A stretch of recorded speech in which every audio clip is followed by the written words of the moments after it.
Hello बच्चों, कैसे हो।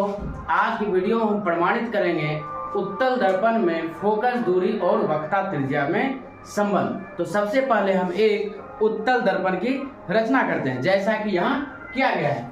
MM- एक उत्तल दर्पण है जिसमें फोकस F, वक्रता केंद्र C तथा ध्रुव P है।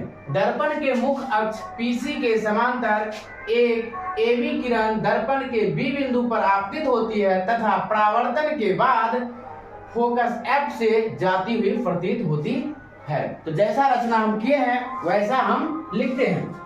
माना कि MM- एक उत्तल दर्पण है जिसकी फोकस F तथा वक्रता केंद्र C है। मुख्य अक्ष PC के समांतर AB किरण दर्पण के B बिंदु पर आपतित होती है तथा फोकस F से परावर्तित होती प्रतीत होती है।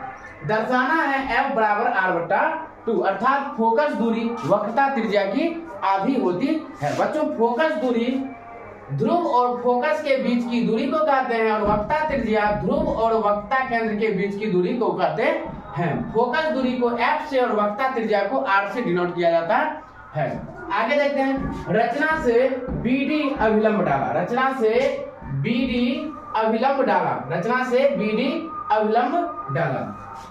प्रमाण में परावर्तन के नियम से। बच्चों, हम जानते हैं परावर्तन के नियम से कि आपतन कोण परावर्तन कोण के बराबर होती है। यहाँ पर हम देखेंगे आपतन कोण ABD आपतन कोण है और परावर्तन कोण EBD परावर्तन कोण है।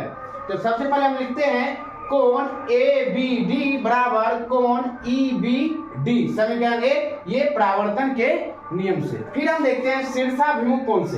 बच्चों, शीर्षाभिमुख कोण किसे कहते हैं? जब दो रेखा आपस में प्रतिच्छेद करती है तो उसके आमने सामने की कोण शीर्षाभिमुख कोण कहलाती है। यहाँ पर CD और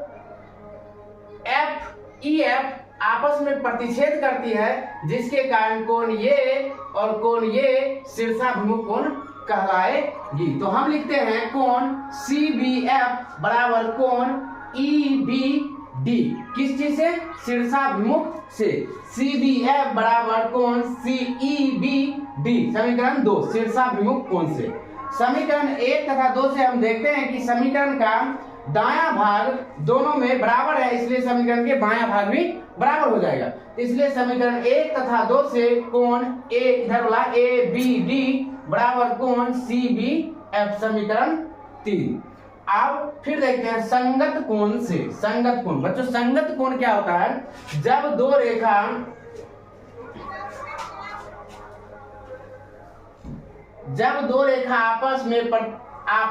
रेखा आपस में समांतर हो और एक तीसरी रेखा प्रतिच्छेद करे तो इसका ये कोण और ये कोण संगत कोण कहलाता है और दोनों कोण आपस में बराबर होता है। तो यहाँ पर AB और PC समांतर रेखा है तथा CD त्रिअक्षेदी रेखा है, अर्थात कोण ये बराबर कोण ये होगा। अर्थात हम लिख सकते हैं कोण ABD बराबर कोण BCF।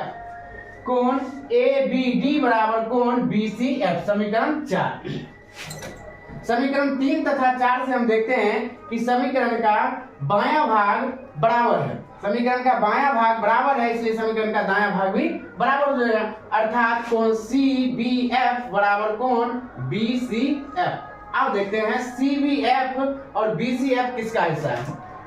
CBF ये कोण और BCF ये कोण त्रिभुज CBF का हिस्सा है। इसलिए अर्थात जिस त्रिभुज का दो कोण आपस में बराबर होती है, त्रिभुज का दो कोण आपस में बराबर होती है, वह उस त्रिभुज का दो भुजा भी आपस में बराबर होगा। इसलिए त्रिभुज समद्विबाहु त्रिभुज कहलाएगा। इसलिए त्रिभुज CBF एक समद्विबाहु त्रिभुज कहलाएगा, क्योंकि बराबर कोण के सामने की भुजा भी बराबर होती है।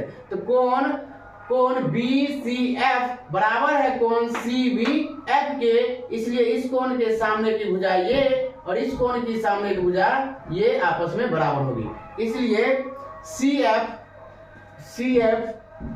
BF के बराबर होगा, समीकरण 5। कहता तथा जब B बिंदु P के नजदीक हो, जब B बिंदु P के नजदीक हो, यह कब हो सकता है?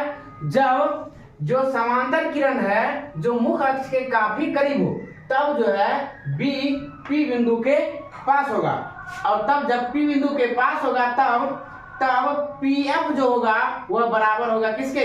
BF के। इसलिए PF बराबर BF। समीकरण 6। समीकरण 5 तथा 6 से हम देखते हैं कि समीकरण का दायां भाग दोनों बराबर है, इसलिए समीकरण के बायां भाग भी बराबर होगा। समीकरण 5 तथा 6 से CF बराबर PF।